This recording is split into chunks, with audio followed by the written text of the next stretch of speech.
This is Let's Talk with Hart Hagan on 106.5 FM Forward Radio in Louisville, Kentucky. And today I'm joined with Rolf Friis, and we're going to talk about three different articles that cover, important events in the news like the coronavirus and the stimulus package. And so, Rolf, how are you doing today? I'm doing great, Hart. It's good to be back. So let's talk about this first article. It's called Barely Necessities. It's about essential workers. Let me see, here's some of the questions I wrote down when I read the article, like what is an essential worker? What types of work are people having to do and under what circumstances? And then I'm going to get into like what creates jobs, who creates jobs? Do we have this mythology about who creates jobs and who ought to call the shots and that kind of thing? But Rolf, what else why did you pick this article and what does it get into that you were interested in talking about? Okay, yeah, this article came out of the Baffler. It's by a writer named Kim Kelly, who I'm not familiar with, but wrote an excellent article here. It's just, it tackles, this article is a little bit philosophical. It kind of tackles, what is essential in these pandemic times as far as, employment goes. And that's a really good question. Each state is kind of deeming what is essential and what's not. And people have different opinions about this. And I found this article really to be fascinating on the topic. So should I get into it or? Sure, yeah. So I'll just kind of, I guess, read a paragraph at a time and we can respond then. Okay. Sure. So one of the defining portraits of the coronavirus crisis has been the heroic, self-sacrificing essential worker, the doctor, the nurse, janitor, transit operator, grocery store worker, farm worker, meat packing plant worker, who valiantly reports to their job every day, often swathed in public accolades instead of PPE, and gives their all to keep society running smoothly. Many of them are paid minimum wage and lack health insurance and other benefits. In New York City, the current epicenter of the pandemic, they're often greeted with a nightly round of applause and pot clanging.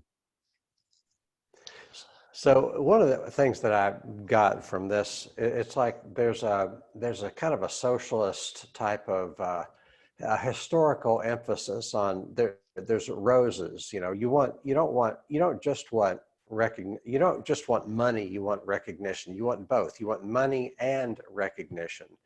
And what we're trying to do, what capitalists try to do is pay people recognition so they don't have to pay them money. These people aren't getting hazard pay. They they don't have a choice. Most of them are forced by economic necessity to show up at work. Like, who decides whether or not they get to show up at work? Who decides whether their business is essential? Who decides whether they have to work? Who decides under what conditions they have to work? Am I on the right track with that? Absolutely. And it's kind of, a lot of these corporations and companies that are open are kind of giving empty praise to their employees. Thank you so much for being here. We care about your safety. We're doing our utmost for you.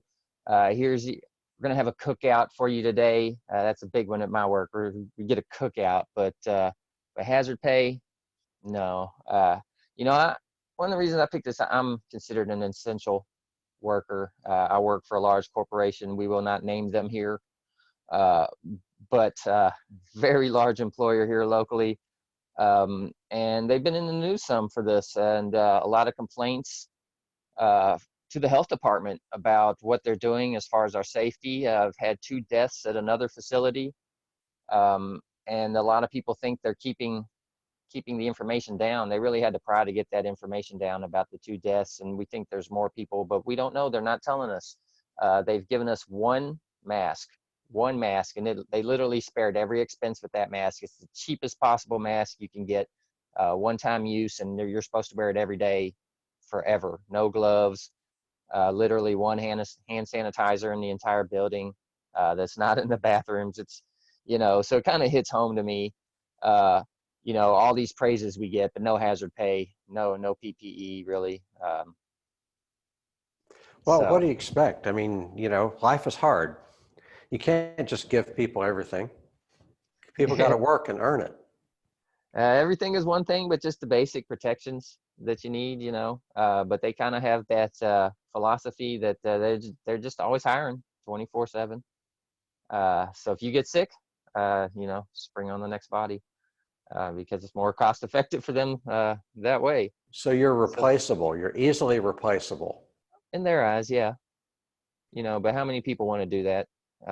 It's hard work. It's very physical, and you're around a lot of people during a pandemic. So it's definitely not for everybody. Well, one thing the empire wants to do is to make you desperate so that you have to, you have to show up for a low paying job in poor working conditions.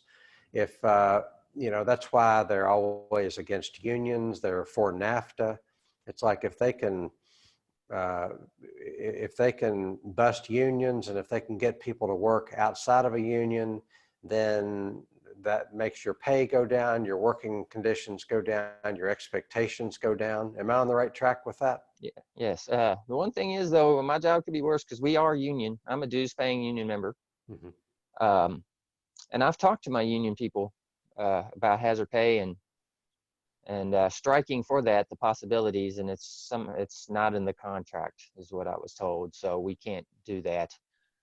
So the union's not really stepping up in this case too much. They did go out of their way to get us like some hand sanitizer for the employees uh, that didn't go through the employer, that went through the union, but that's as far as they've gone with it. So, but that said, I can imagine how much worse it would be if we weren't union. It'd probably be bad enough I wouldn't be there. So I am grateful for that, and that's why I do pay my dues. Well, what do you think about strikes generally? Should strikes always be legal and as per the contract, or should you do illegal strikes? We're guaranteed by the Constitution to strike, so you know any other contract beyond that doesn't mean anything to me. If it goes against the Constitution, we have the First Amendment right. Uh, so yeah, you know, we've seen some of these teacher strikes. People complained about that it wasn't in their contract. I fully supported those. You know, they had grounds. They did it properly, and you know, I'm sorry that some parents were inconvenienced. But everything we've ever gotten in history came with some inconvenience. You know, nothing was just ever fell out of the sky, and the world got better. We had to work for it, and there were sacrifices made. You You know, mean the so powers that be don't want to just give you good things out of the kindness of their hearts? oh no, not in a profit-driven system. You know, you got to be at the guy at the top, or otherwise you're getting rained on. So it that's what this system does. It creates that you know, scratch and claw your way to the top at everyone else's expenses, and when you get to the top, you know, who cares about those people? They're just disposable. Well, what As should be you, different?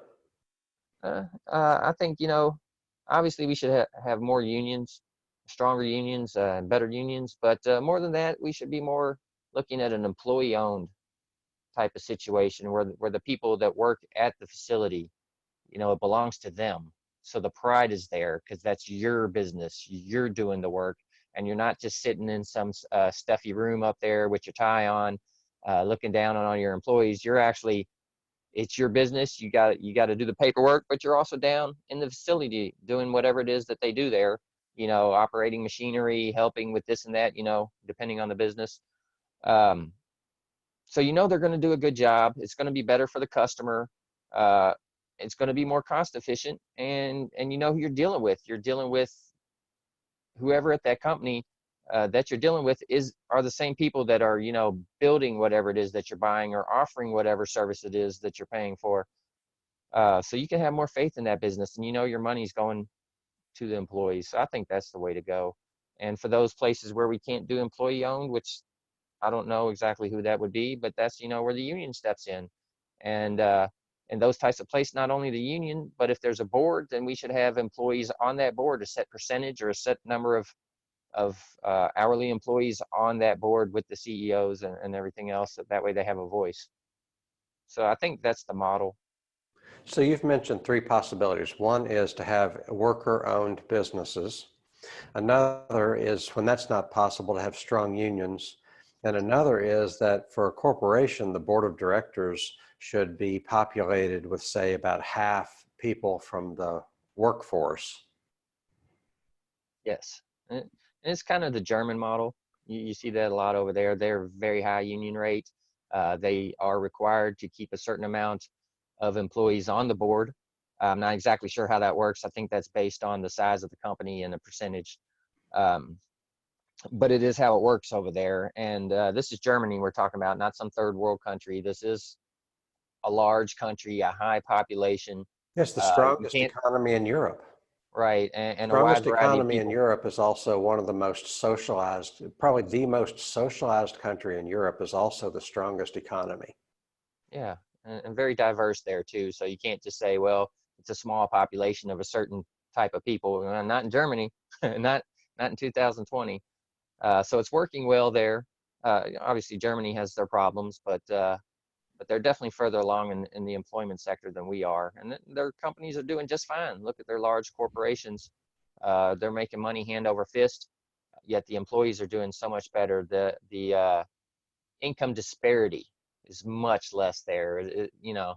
Um, so we're here. It's like 320 times the CEO versus the employee, the hourly employee at the bottom of the pole, so to speak. Over there, it's only like 10 to 15 times.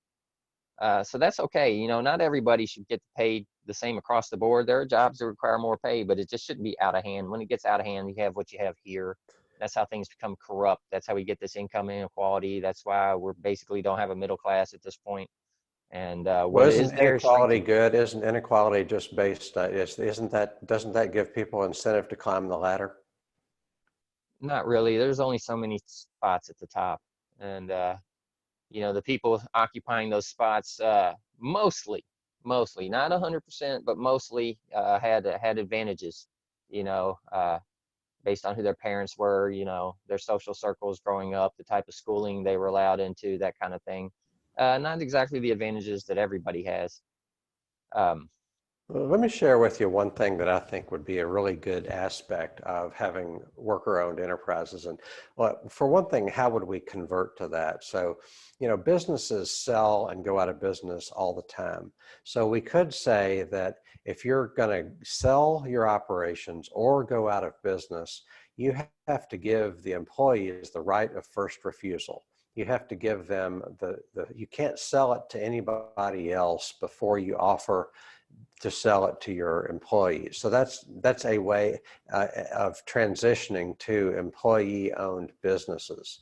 And one advantage of working in an employee-owned business, as far as I see, is that, well, contrast it with what we have now is capital calls the shots. If you bring the money, then you call the shots. Whereas we're talking about a situation where the people who work in the business call the shots. The business is going to be owned by the employees. So a business that's owned by capital, your purpose is to make more money. You go to work every day only to make more money and make more money for your employer. Whereas an employee-owned business, yes, you have to make a profit, but it's going to be organized more for the benefit of the employees. The profit is not going to be the only thing unless unless the employees decide that profit is going to be the only thing.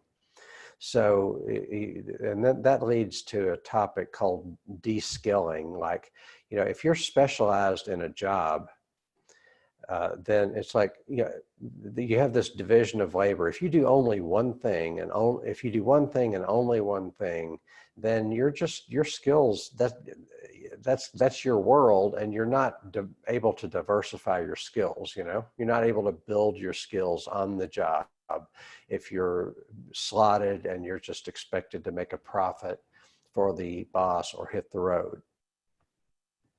all right, I agree. You want me to go on with the article here? Sure. Okay. So she writes, many writers and workers themselves have pointed out the cognitive dissonance that comes with treating essential workers with the forehead scraping reverence usually reserved for battered troops returning from one of our imperialist forever wars. It's even more awkward for those who are still putting in hours at businesses that have been deemed essential, but are really anything but, from print shops to pet grooming salons. These reluctant heroes are yet another example of how the United States values capital over labor. how bosses can and will exploit any legal loophole they find, even amid a global public health crisis in their pursuit of the almighty dollar. So that kind of brings us back to what we kind of addressed it ahead of time there. What is essential? And is everything that's open essential? Is everything at my job that I do essential? I think you're also an essential worker, correct? You're still I'm working. working. Yeah. I'm working. So do you think that it is essential to be doing what you're doing at this point in time? Well, I think you have, to me, I like just backing up to the big picture view. Who decides anything ever? It's like, let's look at the politico-economic system. Mhm. You have the free market myth. I like to say that I used to believe in the free market, and I used to believe in Santa Claus, the Tooth Fairy, and the Easter Bunny. Markets are real, but the free market is a myth. Supply and demand is real, but there's no such thing as a free market. But we have this myth of a free market. Take an extreme example like Boeing. Boeing exists only because of the government. The government funds their research and development. The government procures their planes. The government bails them out when they need to be bailed out. And you have this, so there's no free market there, but yet it's called a free market. You have, McDonald's is, able to exploit workers all over the world and able to exploit farmland all over the world. McDonald's buys our elected representatives and bends public policy to their will and against the needs and interests of local farmers, against the needs and interests of local restaurants. There is a market, but it is not a free market. So we have a mythological free market that supposedly decides who works and who doesn't, what jobs get created, whether or not there's a demand for your skills is all in the hands of people that bring the capital to the business, and they decide whether or not they want to invest in land and labor and technology so as to sell something on the market, as opposed to what? Well, teachers aren't in that model. We don't have public school teachers because they make an immediate profit. Supposedly we don't have soldiers because they make an immediate profit, or firefighters because they make an immediate profit. So teachers, firefighters, and soldiers are people that have their jobs because we, the people, decide that what they do is worthy irrespective of profit. And we need more of that. That's all I'm saying is we need more of that collective decision making as to what is valuable. We need to create jobs based on what is valuable for everybody, not just the fortunate few buttholes. And that Boeing example hits home because what do you think of when you think of Boeing right now? Most people probably that 737 Max Yeah. debacle, right? Mm-hmm. And yet they just got bailed out. Mm. Why should they get a bailout? I mean, you made junk, you made Right. garbage, and people paid for it literally with their lives. Yeah. So why are you getting a penny? I don't know. Right. Well, we don't live in a capitalist system. We're told that we have a capitalist system, but it's not actually, in fact, a capitalist system. It's Uh, something. We have a very the owners of capital. it's like Well, a it depends corporate on how you oligarchy. define capitalism, but the owners of capital are in bed with government. Government is in bed with the owners of capital. People who, like so-called conservatives and libertarians who complain about government, they might as well criticize the puppet for having its strings pulled the wrong way. The government is the puppet, and the big money is the puppeteer. You don't want to look what the puppet is doing and ignore the fact that it's a puppet and its strings are being pulled by the puppeteer. How did I get started on that? 737 Max. Yeah. But yeah, I'd say we're in a corporate oligarchy uh, at this point in time. Mm-hmm. From late stage capitalism to corporate oligarchy. Some people just call it a cronyist system. crony's capitalism. This article is long, and I don't think we'll get through all of Right. it. We're But I about do 20 think, minutes. We could yeah, go. I'm going to let you talk in just a minute, but we're going to go on to one called New Taxes to Finance Stimulus Spending. But what did you want to say anything else about that first article? I don't know. It's just, well, I guess I do a little bit. It's one of those things where when we're talking about what's essential, society is showing it to us right now. Whether we, want to think this is essential, this isn't, but it's obvious. The grocery store workers are essential. Your logistics people are essential. Your healthcare workers are essential. Your fire department. And Have a whole not lot of much people. else. Yeah, a whole lot of people who are logging onto their laptop at home for the last month or two, just to do some spreadsheets or something like that. Doesn't really appear to be so essential at this point in time. I don't know what's going to happen post-pandemic. It will never be exactly the same, and I really hope it's conducive to changing the system, although with the people in charge, it's unlikely. But a lot of the workplace stuff is going to have to change. You're going to see a lot of this essentialism pared down, and so it'll be interesting to watch. So yeah, let's move on to that next article. Well, let me say one more thing about that. So this whole thing about essential workers, et cetera, to me, it's like, do we have, if politics is a spectator sport, then we're not a democracy. Somebody back in the Roman times said freedom is the participation in power. So, we can, how sports fans are, they fight and they argue and they have opinions, but they're not on the field. They're not the coach. They're not the player. They are, at the end of the day, the fans are not, calling the shot. And that's the way politics is in America. So to me, it's all about who makes the decisions, who gets to decide what is an essential worker and what is not. And we need to really look hard at whether or not we even have a democracy, and to the extent that we have any power or any freedom, how can we use that to get a democracy? Because we arguably don't even have one. Yes, well said. Well, thank you. The next article, I love this article. No, I didn't love the article. I love the issues it raised that we get to talk. It's in Yahoo Finance. It's like, you tool. It's like you Yahoo Finance are an official tool. But it's talking about new taxes to finance stimulus spending. So we've got a stimulus bill. How are we going to pay for that?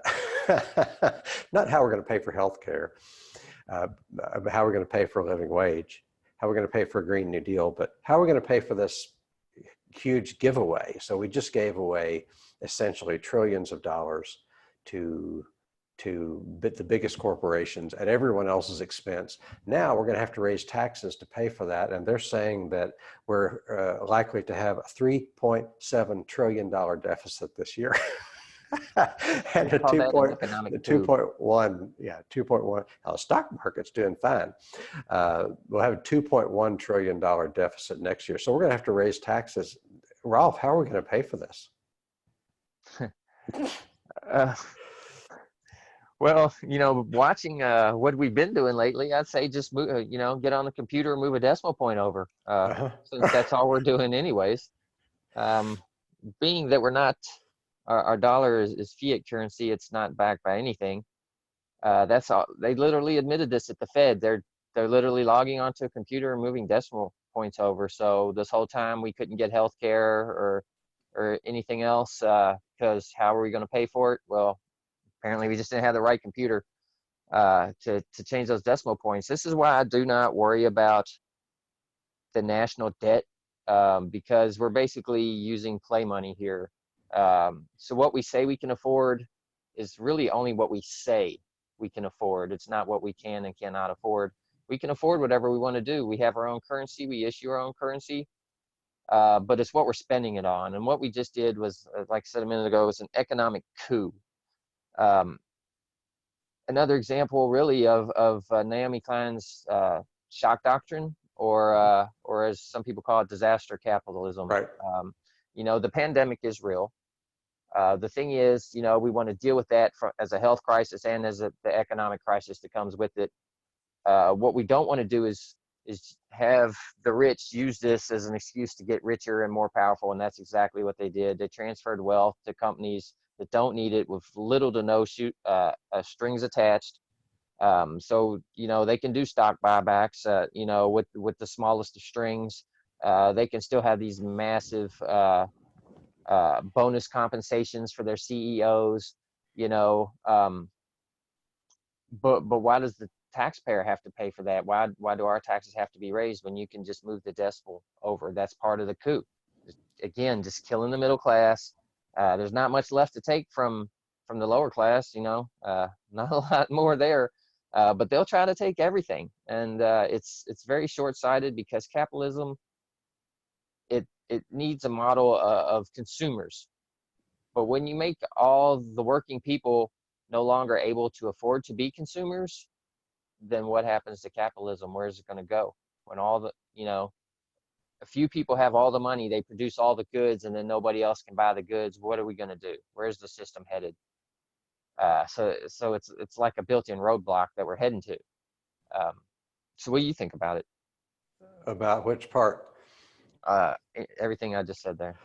Oh, so one thing I noticed in the article, and the reason I say that Yahoo Finance is a bunch of tools, is that they only offer they offer to, like, how are we going to solve this deficit problem? Well, we're going to cut social spending, and we're going to raise taxes in a regressive way. So, you know, the deficit is like a hammer. It's like a PR propaganda tool that makes us feel like you can't afford Social Security. Like the article talked about, Medicare is going to be on the rocks in a few years, you know, as if that's a real thing, but it's a fantastical thing or an imaginary thing that, oh, we can't afford Social Security or we can't afford Medicare. Meanwhile, we continue to be able to afford $1.25 trillion of defense spending, no problem there. And then when it comes to raising the money to pay for it, I mean, the article says we're going to have to raise taxes to pay for the stimulus. So how are we going to do that? Well, they talked about a VAT tax, which is kind of like a sales tax, except the sales tax only applies to retail. A VAT tax is like a sales tax, but it also applies to wholesale. And whenever you have, you know, goods being sold, even if it's not the retail, you have some kind of, you have a value-added tax that applies to, and the VAT tax is thought to be bureaucratic and regressive. Right. It's been in the news recently too with Andrew Yang.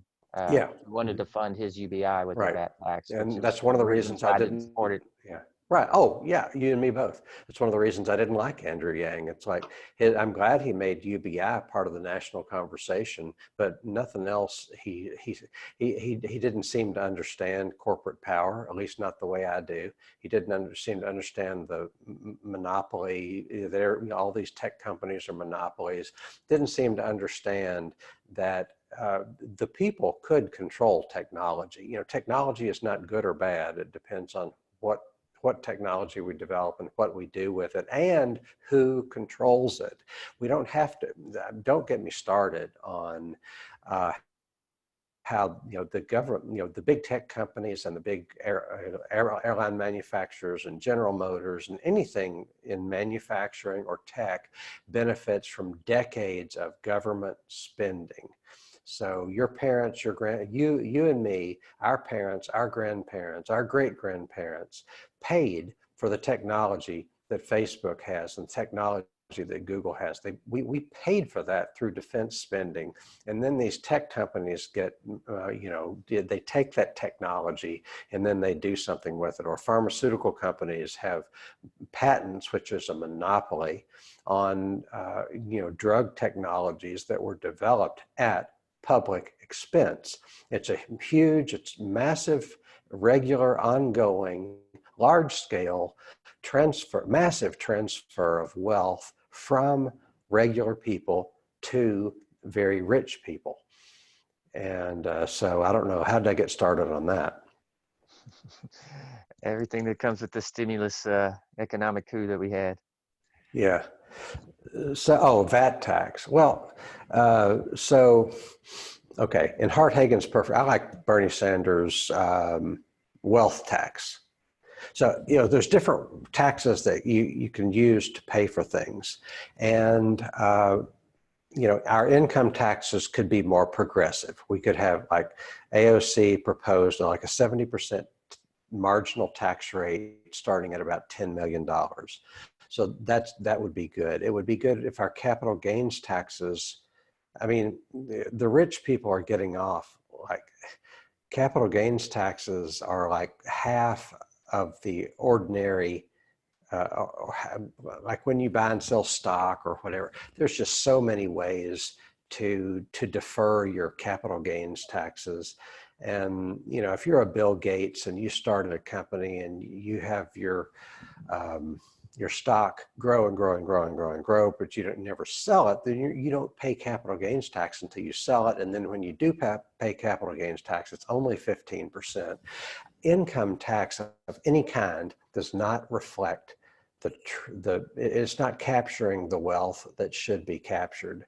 And that's why I'm for a wealth tax, an annual tax. Now, it's different from the estate tax. The estate tax is a transfer tax. So when you transfer to the next generation, that then a tax is paid. But a wealth tax is a tax every year. And it's 0% until you get up to like 32 million, Bernie Sanders tax. And then it's maybe 1%. And then it goes up and up and up until the top rates are like 8% a year. Jeff Bezos and Bill Gates are only paying like 8% a year under a wealth tax. It's fair, it's reasonable, and it does justice to this, what I'm talking about, which is taxpayers make these people wealthy through the technology that we fund. And even, so I think a wealth tax is entirely fair and reasonable because it's like this this tweet that I saw. It says, have you ever considered that maybe Jeff Bezos just works 130 billion times harder than you? Yeah. That's the deal. I mean, he works 130 billion times harder than you. That's why he has 130 billion dollars. I mean, what other explanation is there? It's the myth of the meritocracy, Right. Uh, Right. he exploits the workers 130 billion times more than Oh you do, yeah. Right. and that's why he's where he's at. So if that's hard work, then whatever. We need to redefine hard work. But So yeah, I agree with you on the wealth tax. I'm also a big fan of inheritance tax because 60% of all wealth in this country is inherited. Again, which kind of kills the myth of the meritocracy there.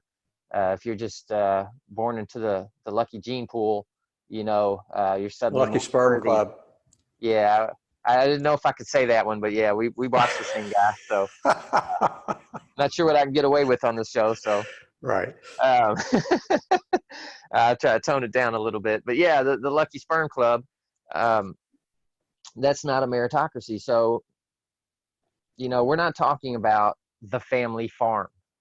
We're talking about like the next Rockefeller in line. Mhm. You know what I mean? So we need to tax this inheritance stuff, and we don't need to tax it out of existence. We don't need these people to be in poverty to start, but it's just way out of hand, and that's one of the ways that the inequality is growing and growing because once it gets in a family hands, it's not coming back out.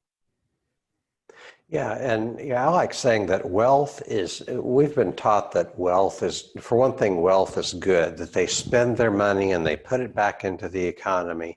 Well, they spend their money on stupid stuff and frivolous stuff. I know that. Uh, and they're spending their money on what they want, whereas other people can't afford what they need. But more to the point, wealth is dangerous. Wealth is like it's like fire. A controlled fire can be useful, but too much fire burns down your house. Wealth is the power to make war. Wealth is the power to exploit labor. Wealth is the power to trash the environment. Wealth is the power to buy governments and therefore eliminate democracy. Wealth is too much wealth in too few hands is dangerous. The only kind of wealth that is good is when it is equitably distributed. Doesn't mean everybody has to have the exact same thing, but everybody has to have a piece of the action. Otherwise, wealth is dangerous. Man, Hart, you are on fire today, man. I feel like I just need to get some popcorn and get out of your way and just watch from here. So, well said, man. Well Oh, done. thank you. Thank you. Uh, so did we have anything else for that particular article that we wanted to Oh, go through? well, let's see. Let me.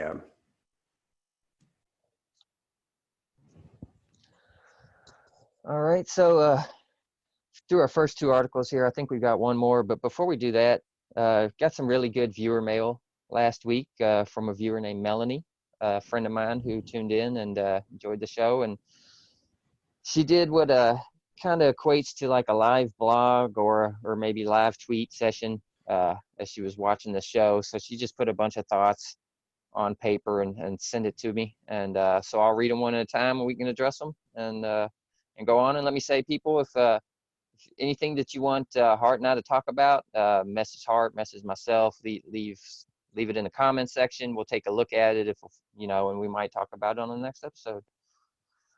So she starts off with interesting about the correlation between sustainable living and racism and sexism. Yeah, it's something you don't see a lot of people talking about, but sustainability literally gets into every aspect of our lives. So even that, she says, this is a lot of points to this one here, so I'll just read it through all the way. I agree with removing capitalism because obviously it is built on the concept of profit overall, like you said, but the socialist democracy may look different for the US because of our history, culture, and people are different than that of the Scandinavian people. I watched a documentary on this, and they interviewed Scandinavians, and they said socialism works well there because people don't try to stand out and be different. Their socialism works because everyone agrees and identifies to the communal ancestral culture that traces back to the Vikings. And as you know, the US is a melting pot. It would be difficult for everyone to have the same value system. We don't know until we try, but I think for starters, free healthcare, education, livable wage, and at least $15 an hour. Not sure how the rest will unfold. It would have to be gradual changes. Well, let's look at that paragraph. So here's the part of that I take issue with. It's the idea that we have what we have because of human nature. See, to me, the world isn't the way it is because of human nature. Our political economic system is not the way it is because of human nature. It is the way it is because of the human nature of the top 1% or even less than that. So if you want to know why the world is messed up, look at why the ruling class tends to attract the worst of the worst aspects of human nature, or at least in America we were taught that we got away from the king because we didn't believe that power should be concentrated in a few hands. We believed that power should be distributed. That no one person can handle that much power. But what we've done in our world is we've given all the power to people who have all the money. Surprise, surprise, that a few people can't handle the power that they have. Yeah, what I would say too, a couple things is is one, when you look at the polling on policy, we're mostly on the same page. It's all the division that comes from the parties, from the different media channels. Who MSNBC viewers can't agree with Fox viewers and vice versa, no matter what, that kind of thing. That's division. Having just a duopoly in politics, that creates division. And then when we have a media that operates in the way that it does, that is propaganda. And we have decades and decades of propaganda. So that's kind of, it's just talking about the Scandinavians and the Vikings. That's traditional, but the propaganda isn't. The propaganda just It's saying the same thing to us day after day, week after week, year after year, till we just assume that's how things need to be. So we can change that by getting rid of the propaganda, changing the way the media works, because we do mostly agree on the issues. So we take those obstacles out of the way, and we could be in a good place there. I think we can definitely get where we need to be. I think we can easily Take what turn obstacles out to of a the social way? democracy. What's that? Take what obstacles out of the way? Uh, the media propaganda mainly.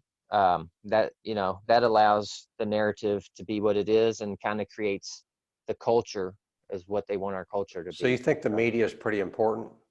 Oh yeah, it's one of it's one of the main issues we have to tackle. Uh, you know, and we always talk about all these issues, but at the end of the day, we have to fix the media. We have to have net neutrality guaranteed, and we have to fix the election integrity.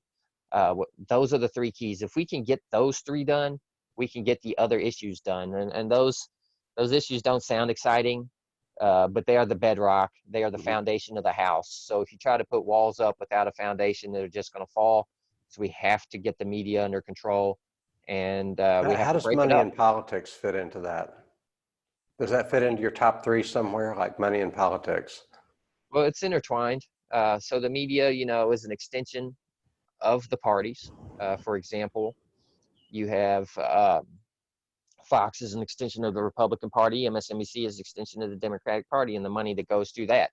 So whoever, the 1% that's bribing the Democratic Party, they're working hand in hand with the media. They're probably taking ads out on MSNBC, which is how they were bribing the media. And they get together, they have their narrative, and they push their narrative. So it's all intertwined that way. How would you fix it? How would you fix the media? What would you change?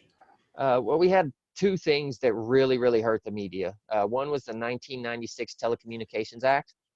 That took us from over 50 different owners of the mainstream media down to 6, what we have today. So we have to do away with that. We have to break them up.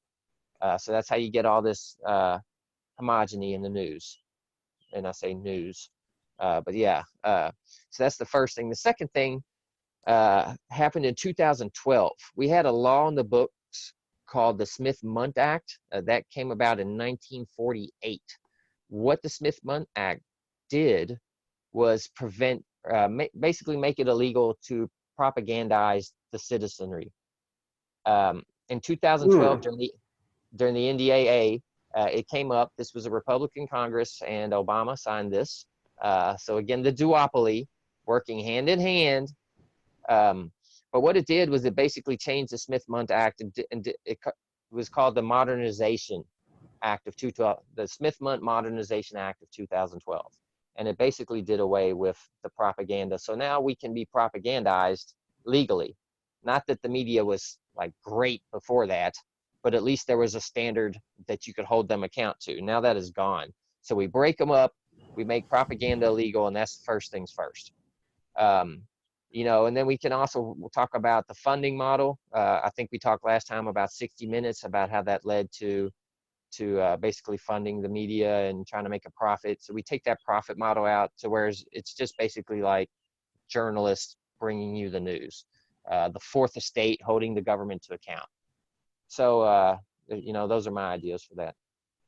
How does the, like worker-owned enterprises, how important is that in the mix of things? Oh, it's all important. But the thing to me, and there's so many things like our foreign policy, the emphasis on that, or our environmental situation that we're in right now, which is drastic. But we're not fixing any of these things, I think, without the media being fixed, without having net neutrality, which is tied in again with the media and the access to information, and then an actual election system that works. So So what is once we net get, neutrality? What is net neutrality and how do you get it? I'd like to do a thing on this in the future on the show. Okay. It's kind of like my main thing. But essentially, really quickly, net neutrality is what allows you to get on the internet and go anywhere you want to go on the internet at the same speed as anywhere else. Uh, it's something that has always been in the internet, but it wasn't technically a law. It was made a law, and it was the FCC attempted to repeal it under Obama. We broke their website and we stopped it. That's how important it was. So many people contacted the FCC that it broke the website under Tom Wheeler, who was the chair at the time. Ajit Pai was part of the FCC. Trump comes into office, he promotes Ajit Pai to head of the FCC. This guy is a former Verizon lobbyist and a future Verizon lobbyist. Once he steps down, maybe not Verizon, he might go to another company. But he's Can you say revolving door policy?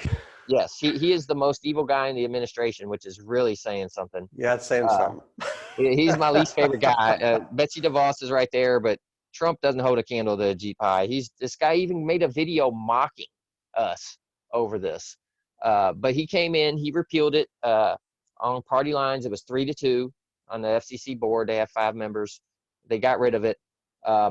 We haven't seen the fallout from this yet because a lot of states are suing over this. So they haven't been able to implement this as far as the ISPs, Spectrum, Comcast, and AT&T and the like. But it's bad. It's in the digital age, it's modern day book burning. I'll say that. So Right. we have to, and I think this would be a really good in-depth show Fahrenheit topic in the future. 514. Yeah. I think this would be a really excellent topic in the future to go into depth for, and it's something that means a lot to me. But that's it in a nutshell. So, yeah, Well, we want to get back to this.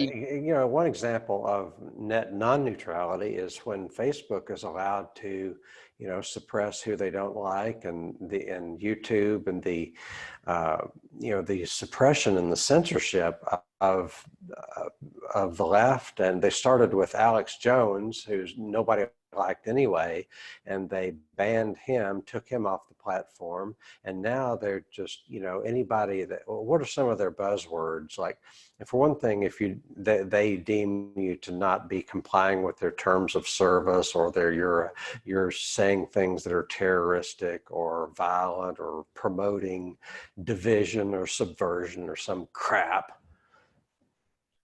It's I can't think of all the buzzwords right offhand, but the censorship is real, and it's getting rid of net neutrality is a form of censorship. The Facebook censorship isn't a form of net neutrality, Okay.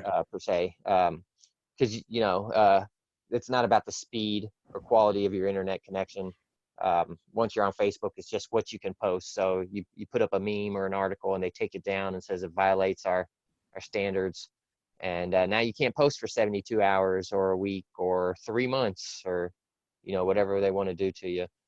But the censorship is there. And again, these are people working with our you have a intelligence. choice. A libertarian would say you have a choice to not use Facebook. That's true.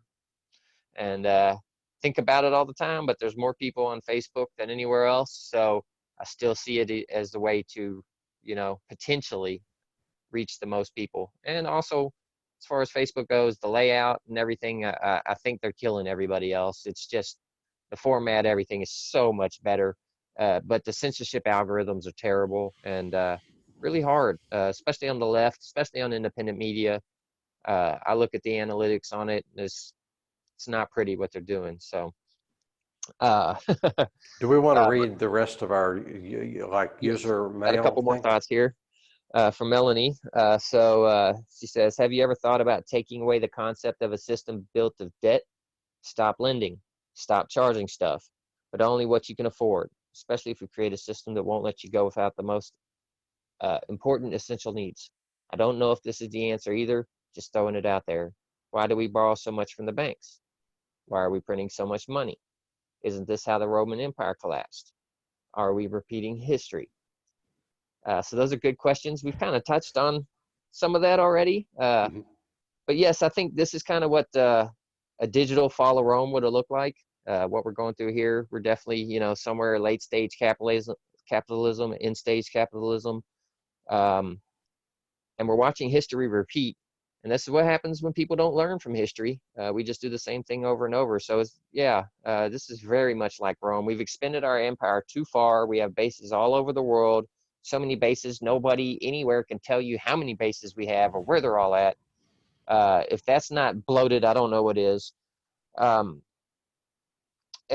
we're just pumping all our money into this, our foreign policy, essentially. So It's absolutely crazy. Wow, my computer just did something crazy. But there we go. Uh, it's absolutely crazy to see where all that money goes to the foreign policy. So that's that's the bloat. Why are we printing so much money? This is where we talked about a minute ago. It's the fiat currency. It's not backed by anything. Hasn't been since the early 70s, since we came off the gold standard. So we're just literally moving decimal points in a computer, and now we have more money. Um,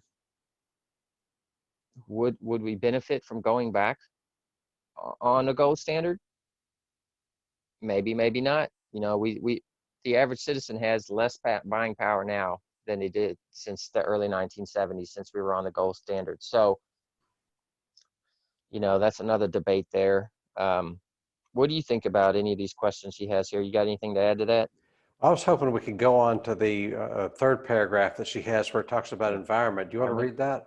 Sure. So she says, my Aunt Dan has worked for the state of Frankfurt for the dead of water and air for 15 years and has seen many companies get out of fines for illegally dumping or contaminating. I think it's equally important now to know our environment representation, as we need to know what these representatives' plans are to protect our environment and hold these big industrial companies accountable. So I'll let you start with that. Let's let that, we have about 10 minutes left. Let's let that lead into the third article that we had. And let me see if I can find it real quick. It's about the Bullitt County pipeline. And I'm going to read a couple of paragraphs. It says this is Jim Beam.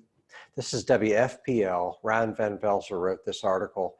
And it says timeline, Jim Beam wanted more natural gas but didn't want to pay for Bullitt County pipeline. So they're wanting to build, Jim Beam wants to build, LG&E wants to build a pipeline in Bullitt County for Jim Beam. And let me just share my screen here. I'm going to share it and then get back to, okay. So the makers of Jim Beam bourbon, this is written March 5th, WFPL. The makers of Jim Beam bourbon asked Louisville Gas and Electric to supply additional natural gas to expand operations at its flagship site in Claremont, but didn't want to pay for a new gas pipeline, according to subpoenaed records from the bourbon maker. A year later, Louisville Gas and Electric went before utility regulators to ask ratepayers to shoulder an estimated $27.6 million for the 12-mile-long natural gas pipeline. Jim Beam was not mentioned in that request. So this is, well, it's scandalous to say the least. Very few people hardly anybody knows about it, hardly anybody's talking about it. But according to all accounts, Jim Beam wants us to pay for a pipeline, and in fact, our rates, our LG&E rates, have already gone up because we get to pay for Jim Beam's pipeline, even though they're going to be the only customer, or if there are a few customers, nobody along the path of this 12-mile pipeline is going to get natural gas except for Jim Beam. And we're paying for this. And not only that, but this involves, it involves fracking. It involves running a pipeline over karst, which is cave. And, the letter involved Department of Water, mentioned Department of Water. Department of Water is not doing its job. Anyway, it's a big, huge mess. Now, is this pipeline the one that was going to run through Bernheim, or is this a separate? And the way I usually start telling the story, you've seen all the signs, save Bernheim. Well, it's not just about Bernheim. It's about the surrounding farmland. It's about the ratepayers in Louisville being ripped off. Some of the big ratepayers got exempted from the rate increase. Big ratepayers like JCPS and UPS, and I don't know who else, but some of the big ratepayers got themselves exempted. And meanwhile, they want to build pipelines. They want to, why are they drilling 300-foot holes in order to build a pipeline. It's just a mess. It's an example of it's corporate greed. It's they're wanting to use eminent domain to condemn people's farmland, and they're not paying anything close to the fair market value of the property that they're taking.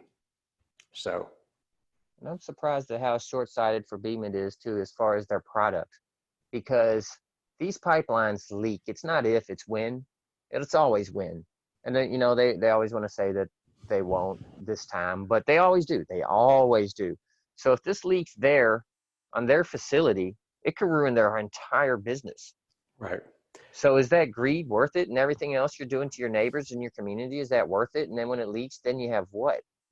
And then all your employees, which one of my best friends has worked there for a long time. Would he still have a job if you had a pipeline leak on the Beam facility? So just crazy. Very short-sighted in my opinion. Very sad to hear, and very disappointed with Beam on this. Right.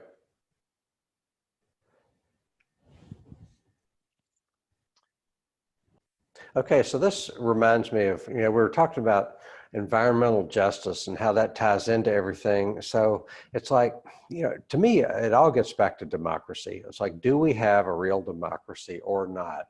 One of the Roman thinkers said democracy, or said freedom is the participation in power. If you don't have power, then you don't have freedom. If only a few people have power, if only a few oligarchs have power, then you don't have freedom. If Jim Beam and LG&E can do what they want, but the landowners that are impacted by them don't have any voice in the matter, then that's not only is that not democracy, it's not freedom. You're not free to participate in the decisions that affect you. So, Right. and You're not that free. go ahead.